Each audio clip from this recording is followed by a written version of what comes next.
about love. At lunch next day there were very nice pies, crayfish, and mutton cutlets, and while we were eating, Nicanor, the cook, came up to ask what the visitors would like for dinner.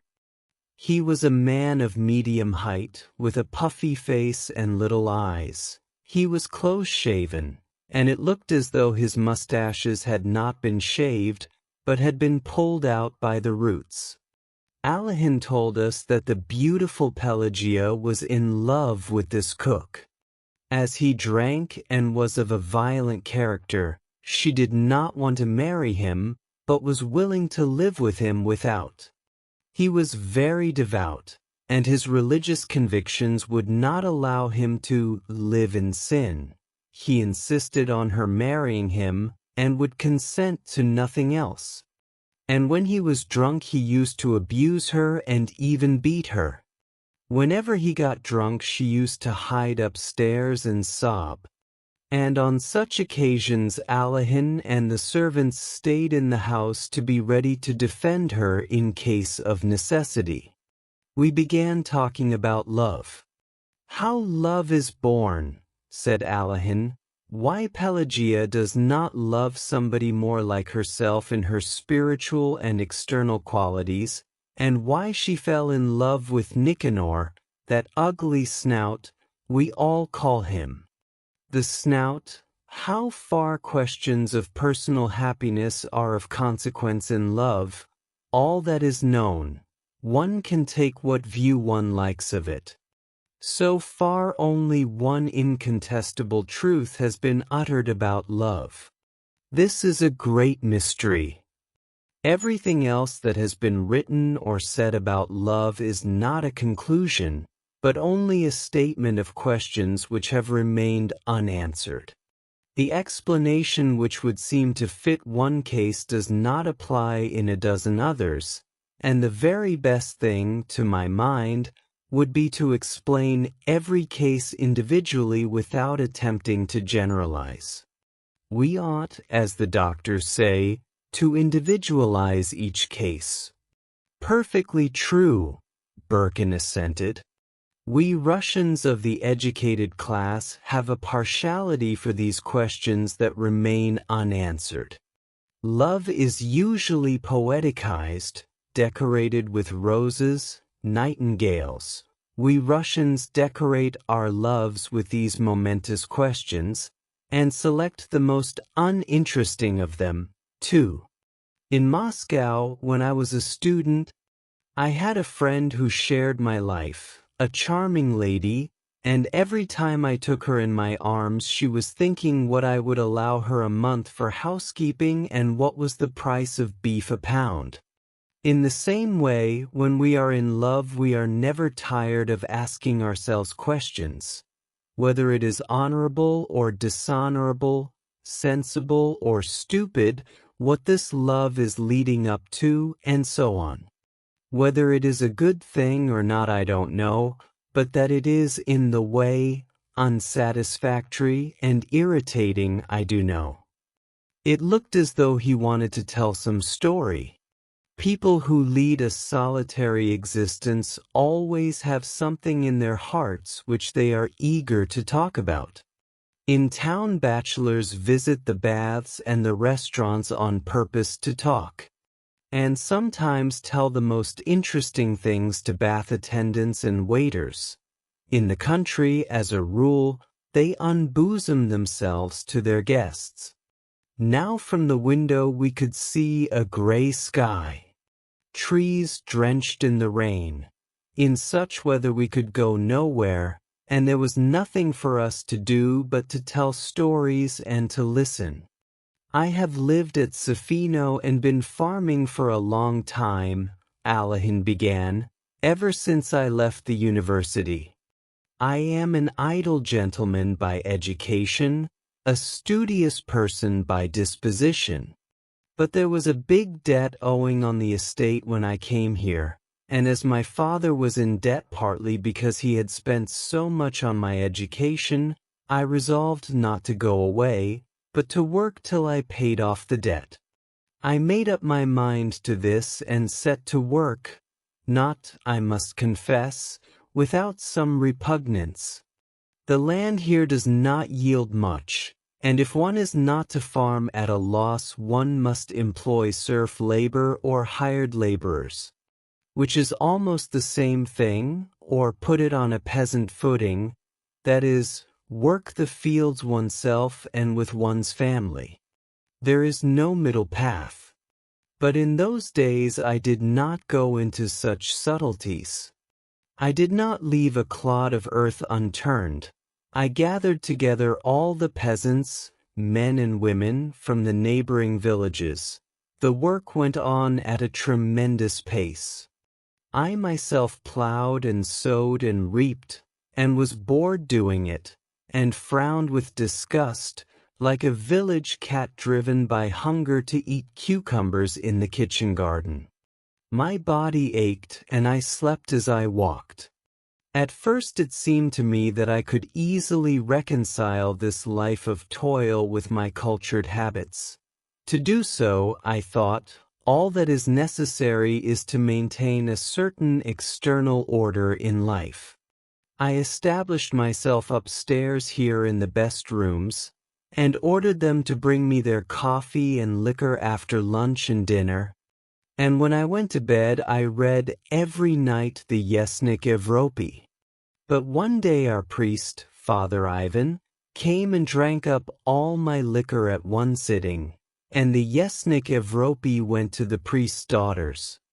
As in the summer, especially at the haymaking, I did not succeed in getting to my bed at all, and slept in the sledge in the barn, or somewhere in the forester's lodge. What chance was there of reading?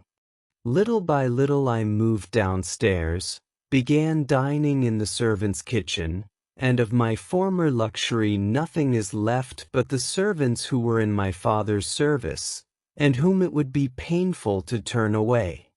In the first years I was elected here an honorary justice of the peace. I used to have to go to the town and take part in the sessions of the Congress and of the Circuit Court, and this was a pleasant change for me. When you live here for 2 or 3 months without a break, especially in the winter, you begin at last to pine for a black coat. And in the Circuit Court there were frock coats and uniforms and dress coats, too, all lawyers, men who have received a general education. I had someone to talk to. After sleeping in the sledge and dining in the kitchen, to sit in an armchair in clean linen, in thin boots, with a chain on one's waistcoat, is such luxury. I received a warm welcome in the town. I made friends eagerly, and of all my acquaintanceships the most intimate and, to tell the truth, the most agreeable to me was my acquaintance with Luganovich, the vice president of the Circuit Court. You both know him, a most charming personality. It all happened just after a celebrated case of incendiarism. The preliminary investigation lasted 2 days. We were exhausted. Luganovich looked at me and said, "Look here, come round to dinner with me." This was unexpected, as I knew Luganovich very little, only officially, and I had never been to his house. I only just went to my hotel room to change and went off to dinner. And here it was my lot to meet Anna Alexeyevna, Luganovich's wife. At that time she was still very young, not more than 22. And her first baby had been born just 6 months before. It is all a thing of the past, and now I should find it difficult to define what there was so exceptional in her, what it was in her attracted me so much. At the time, at dinner, it was all perfectly clear to me. I saw a lovely young, good, intelligent, fascinating woman, such as I had never met before, and I felt her at once someone close and already familiar, as though that face, those cordial, intelligent eyes, I had seen somewhere in my childhood, in the album which lay on my mother's chest of drawers. For Jews were charged with being incendiaries, were regarded as a gang of robbers, and, to my mind, quite groundlessly. At dinner I was very much excited. I was uncomfortable. And I don't know what I said, but Anna Alexyevna kept shaking her head and saying to her husband, "Dmitri, how is this?" Luganovich is a good-natured man, one of those simple-hearted people who firmly maintain the opinion that once a man is charged before a court he is guilty, and to express doubt of the correctness of a sentence cannot be done except in legal form on paper, and not at dinner and in private conversation. "You and I did not set fire to the place," he said softly, "and you see we are not condemned and not in prison." And both husband and wife tried to make me eat and drink as much as possible. From some trifling details, from the way they made the coffee together, for instance, and from the way they understood each other at half a word, I could gather that they lived in harmony and comfort, and that they were glad of a visitor. After dinner they played a duet on the piano. Then it got dark and I went home. That was at the beginning of spring. After that I spent the whole summer at Sofino without a break, and I had no time to think of the town either, but the memory of the graceful fair-haired woman remained in my mind all those days. I did not think of her, but it was as though her light shadow were lying on my heart. In the late autumn there was a theatrical performance for some charitable object in the town. I went into the governor's box. I was invited to go there in the interval. I looked, and there was Anna Alexyevna sitting beside the governor's wife, and again the same irresistible, thrilling impression of beauty and sweet, caressing eyes, and again the same feeling of nearness. We sat side by side, then went to the foyer. "You've grown thinner," she said. "Have you been ill?" "Yes, I've had rheumatism in my shoulder, and in rainy weather I can't sleep." "You look dispirited. In the spring, when you came to dinner, you were younger, more confident. You were full of eagerness, and talked a great deal then.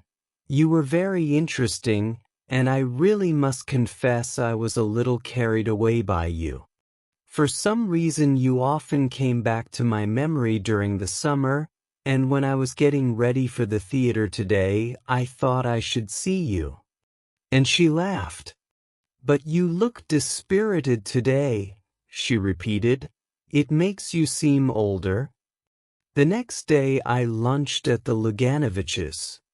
After lunch they drove out to their summer villa, in order to make arrangements there for the winter, and I went with them. I returned with them to the town, and at midnight drank tea with them in quiet domestic surroundings, while the fire glowed, and the young mother kept going to see if her baby girl was asleep. And after that, every time I went to town I never failed to visit the Luganoviches'. They grew used to me and I grew used to them. As a rule I went in unannounced, as though I were one of the family. "Who is there?"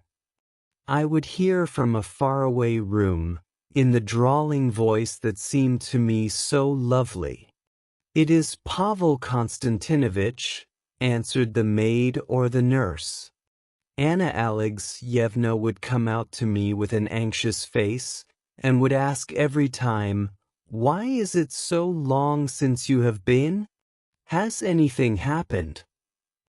Her eyes, the elegant refined hand she gave me, her indoor dress, the way she did her hair, her voice, her step, always produced the same impression on me of something new and extraordinary in my life, and very important. We talked together for hours, were silent, thinking each our own thoughts. Or she played for hours to me on the piano. If there were no one at home, I stayed and waited, talked to the nurse, played with the child, or lay on the sofa in the study and read. And when Anna Alexeyevna came back, I met her in the hall, took all her parcels from her, and for some reason I carried those parcels every time with as much love, with as much solemnity as a boy. There is a proverb that if a peasant woman has no troubles, she will buy a pig. The Luganoviches had no troubles, so they made friends with me. If I did not come to the town, I must be ill, or something must have happened to me, and both of them were extremely anxious.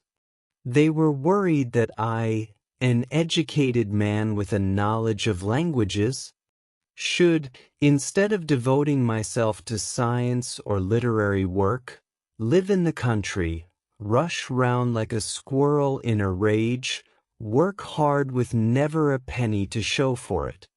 They fancied that I was unhappy, and that I only talked, laughed, and ate to conceal my sufferings. And even at cheerful moments when I felt happy, I was aware of their searching eyes fixed upon me.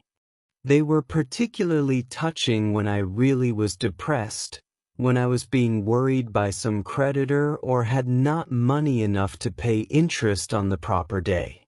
The two of them, husband and wife, would whisper together at the window.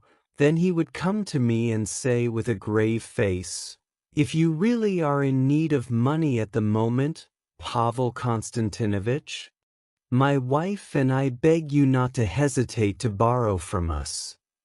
And he would blush to his ears with emotion. And it would happen that, after whispering in the same way at the window, he would come up to me with red ears and say, "My wife and I earnestly beg you to accept this present." And he would give me studs, a cigar case, or a lamp, and I would send them game, butter, and flowers from the country. They both, by the way, had considerable means of their own. In early days I often borrowed money, and was not very particular about it, borrowed wherever I could, but nothing in the world would have induced me to borrow from the Luganoviches. But why talk of it? I was unhappy. At home, in the fields, in the barn, I thought of her.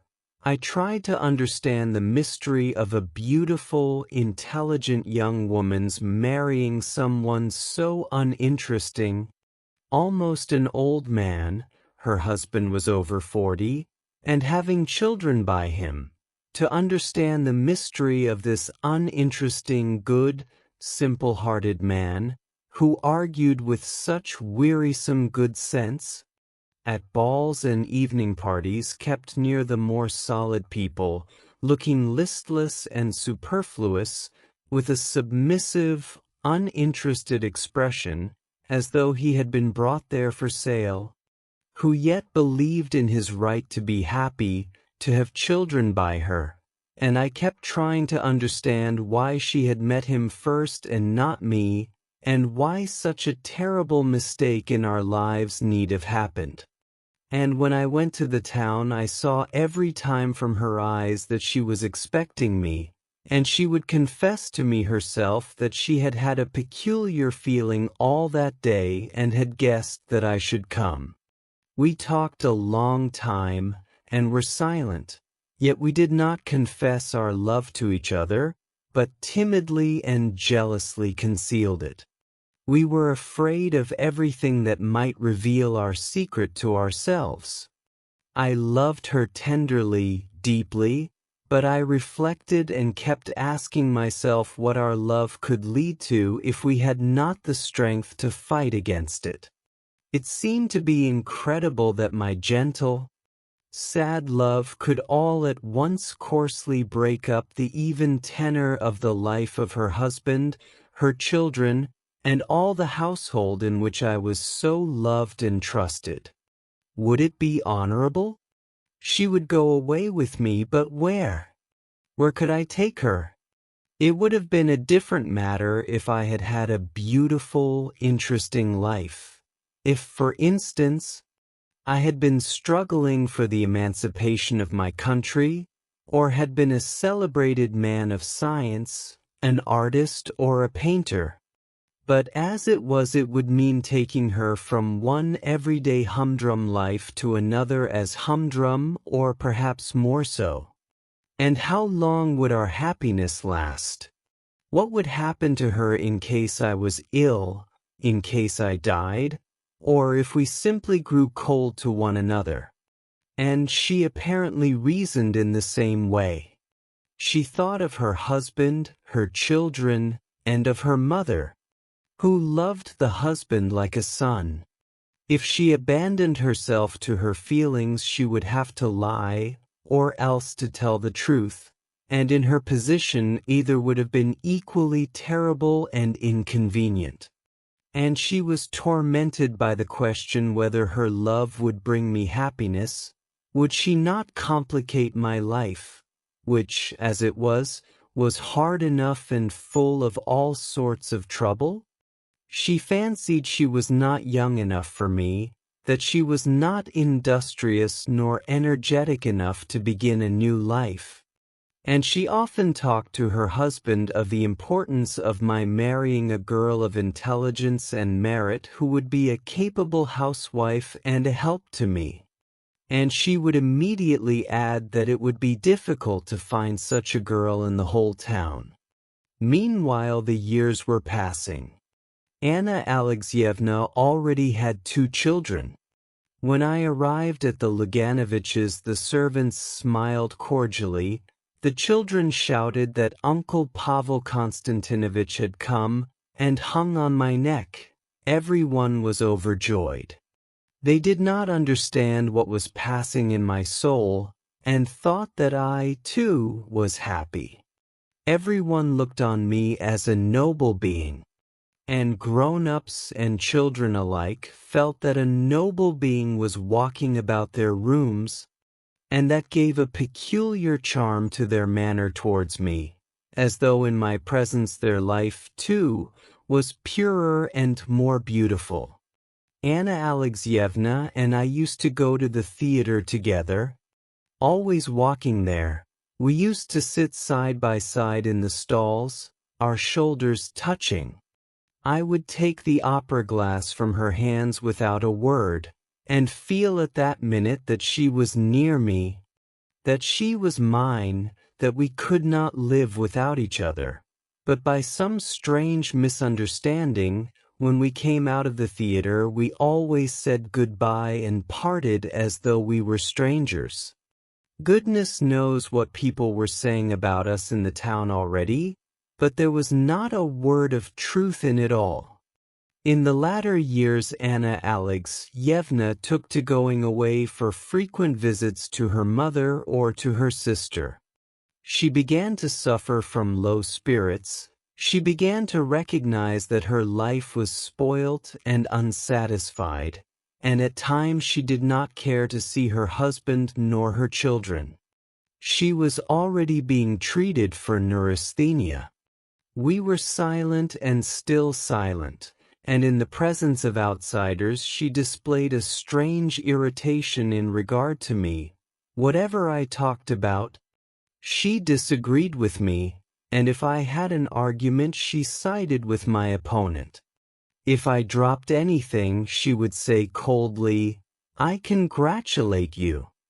If I forgot to take the opera glass when we were going to the theater, she would say afterwards, "I knew you would forget it." Luckily or unluckily, there is nothing in our lives that does not end sooner or later. The time of parting came, as Luganoviche was appointed president in one of the western provinces. They had to sell their furniture, their horses, their summer villa. When they drove out to the villa, and afterwards looked back as they were going away, To look for the last time at the garden, at the green roof. Everyone was sad, and I realized that I had to say goodbye not only to the villa. It was arranged that at the end of August we should see Anna Alexeyevna off to the Crimea, where the doctors were sending her, and that a little later Laganovich and the children would set off for the western province. We were a great crowd to see Anna Alexeyevna off.